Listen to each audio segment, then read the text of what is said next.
بالله من الشيطان الرجيم. بسم الله الرحمن الرحيم. قل أعوذ برب الناس ملك الناس إله الناس من شر الوسواس الخناس الذي يوسوس في صدور الناس من الجنة والناس.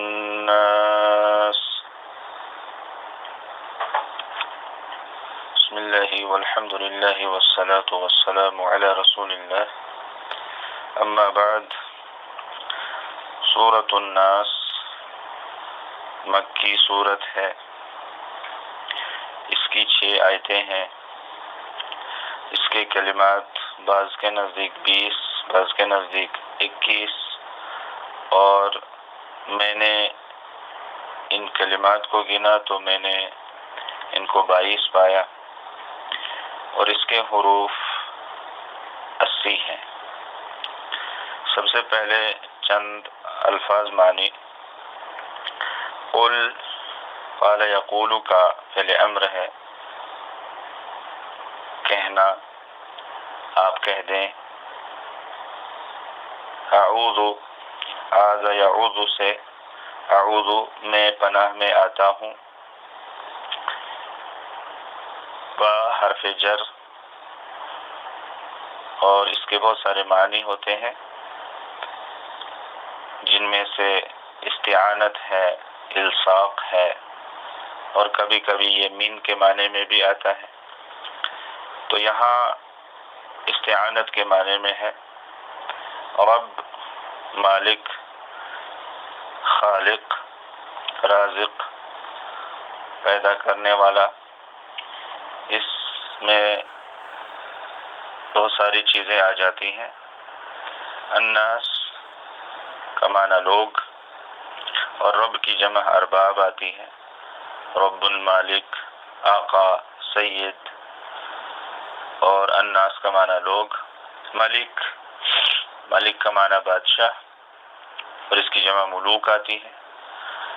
اور اس کے بعد الہ، الہ کا معنی معبود، اور اس کی جمع آلہۃ آتی ہے.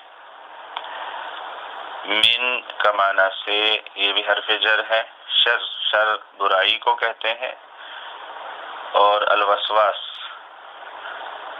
وسواس وسوسہ ڈالنے والا، جیسے کہ آگے تفسیر میں یا تشریح میں اس کی مزید وضاحت ہوگی. الخناس، کھسک جانے والا، سکڑ جانے والا، اور اس کی بھی تھوڑی بہت وضاحت آگے آئے گی. الذی اس میں موصول ہے واحد مذکر کے لیے. یوسوس فعل مضارع ہے. وسوسہ یوسوس، وسوسہ ڈالنا، اور وسوسہ کی تشریح آگے آ رہی ہے. فی حرف جر، میں کے معنی میں صدور، صدر کی جمع سینہ. اور من فی سے حرف جر. الجنہ، جن کے لیے جنیون، اس کی واحد آتی ہے. الجنہ جن، وہ مخلوق جو اللہ تعالیٰ نے آگ سے پیدا کی ہے، اور وہ اکثر اوقات میں نظر نہیں آتے ہیں، البتہ کبھی کبھار کسی بھی شکل میں یہ نظر آ سکتے ہیں. واو حرف عطف. اب ان آیات کا ترجمہ. قل اعوذ برب الناس، آپ کہہ دیجئے کہ میں لوگوں کے پروردگار کی پناہ میں آتا ہوں. ملک الناس، لوگوں کے مالک کی پناہ میں آتا ہوں. ملک بادشاہ، لوگوں کا جو بادشاہ ہے. تو بادشاہ کوئی انسان بھی ہو سکتا ہے، اسی لیے اللہ تعالیٰ نے فرمایا الہ الناس، وہ بادشاہ جو لوگوں کا معبود ہے، جو لوگوں کا معبود ہے. حقیقی معبود تو وہی ہے. حالانکہ لوگوں نے اللہ کے علاوہ اوروں کو بھی معبود بنا لیا ہے، لیکن وہ حقیقی اور برحق معبود نہیں ہے۔ حقیقت میں اور برحق معبود، سچا معبود وہ اللہ رب العالمین ہے۔ من شر الوسواس الخناس، وسوسہ ڈالنے والے، پیچھے ہٹ جانے والے کے شر سے۔ تو وہ شیطان ہے، وہ وسوسہ ڈالتا ہے، دل میں، دماغ میں برے خیالات لانے کی کوشش کرتا ہے، اور اللہ کے بندوں میں سے بہت سارے ایسے ہیں جو اس کے وسوسے کے جال میں پھنس جاتے ہیں، وسوسے کے شکار ہو جاتے ہیں۔ لیکن جب انسان اللہ تعالیٰ کو یاد کرتا ہے تو یہ شیطان کھسک جاتا ہے، سکڑ جاتا ہے، ہٹ جاتا ہے۔ اس لیے اللہ تعالیٰ نے فرمایا من شر الوسواس الخناس، من شر الوسواس یعنی ذی الوسواس، وسوسہ ڈالنے والا، اس کے شر سے میں اللہ کی پناہ میں آتا ہوں۔ لیکن جب ایک انسان، جیسا کہ عبداللہ بن عباس رضی اللہ تعالی عنہما نے بیان فرمایا، ما من مولود یولد الا على قلبه الوسواس فاذا ذکر اللہ خنس واذا غفل وسوس، کوئی بھی بندہ، کوئی بھی اللہ تعالیٰ کا بندہ جو دنیا میں آیا ہے، اس کے دل پر وسوسہ ہوتا ہے، یعنی شیطان اس کے دل پر وسوسہ ڈالتا ہے۔ فَإِذَا ذَكَرَ اللَّهَ خَنَسَ، جب یہ انسان اللہ تعالیٰ کو یاد کرتا ہے تو شیطان کھسک جاتا ہے، سکڑ جاتا ہے، ہٹ جاتا ہے۔ وَإِذَا غَفَلَ وَسْوَسَ، لیکن انسان جب غافل ہو جاتا ہے تو شیطان دوبارہ اس کے دل پر وسوسہ ڈالنے کی کوشش کرتا ہے، وسوسہ ڈالتا ہے۔ الَّذِي يُوَسْوِسُ فِي صُدُورِ النَّاسِ، وہ جو لوگوں کے سینوں میں وسوسہ ڈالتا ہے۔ اب کون ہے وہ؟ اللہ تعالیٰ نے فرمایا من الجنت والناس، خواہ وہ جنوں میں سے ہو یا انسانوں میں سے، تو وہ جنوں میں سے بھی ہو سکتا ہے اور انسانوں میں سے بھی ہو سکتا ہے۔ تو اب ان آیات میں سے چند الفاظ یا چند جملوں کی مزید وضاحت۔ رب، پروردگار، اس کا مطلب ہے جو ابتدا ہی سے، جبکہ انسان ابھی ماں کے پیٹ میں ہی ہوتا ہے، اس کی تدبیر و اصلاح کرتا ہے حتیٰ کہ وہ بالغ و عاقل ہو جاتا ہے۔ پھر وہ یہ تدبیر چند مخصوص افراد کے لیے نہیں بلکہ تمام انسانوں کے لیے کرتا ہے، اور تمام انسانوں کے لیے ہی نہیں بلکہ اپنی تمام مخلوقات کے لیے کرتا ہے۔ یہاں صرف انسانوں کا ذکر انسان کے اس شرف و فضل کے اظہار کے لیے ہے جو تمام مخلوقات پر اس کو حاصل ہے۔ اور مالک، جو ذات تمام انسانوں کی پرورش اور نگہداشت کرنے والی ہے، وہی اس لائق ہے کہ کائنات کی حکمرانی اور بادشاہی بھی اسی کے پاس ہو۔ اور اسی طرح سے الہ، اور جو تمام کائنات کا پروردگار ہو، پوری کائنات پر اسی کی بادشاہی ہو، وہی ذات اس بات کی مستحق ہے کہ اس کی عبادت کی جائے، اور وہی تمام لوگوں کا معبود ہو۔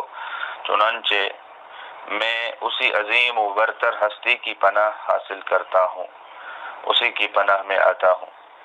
تو اس سے یہ معلوم ہوتا ہے کسی بھی شر سے، دشمن کے شر سے، شیطان کے شر سے، برائی کے شر سے، منکرات کے شر سے، بلاؤں کے شر سے، وباؤں کے شر سے، آسمانی بلیات، زمینی آفات کے شر سے، کوئی بھی خطرہ انسان ہو، کسی سے بھی خطرہ ہو، دشمن کا خطرہ ہو، تو اس سے بچنے کے لیے ہمیں اللہ کی پناہ میں جانا چاہیے۔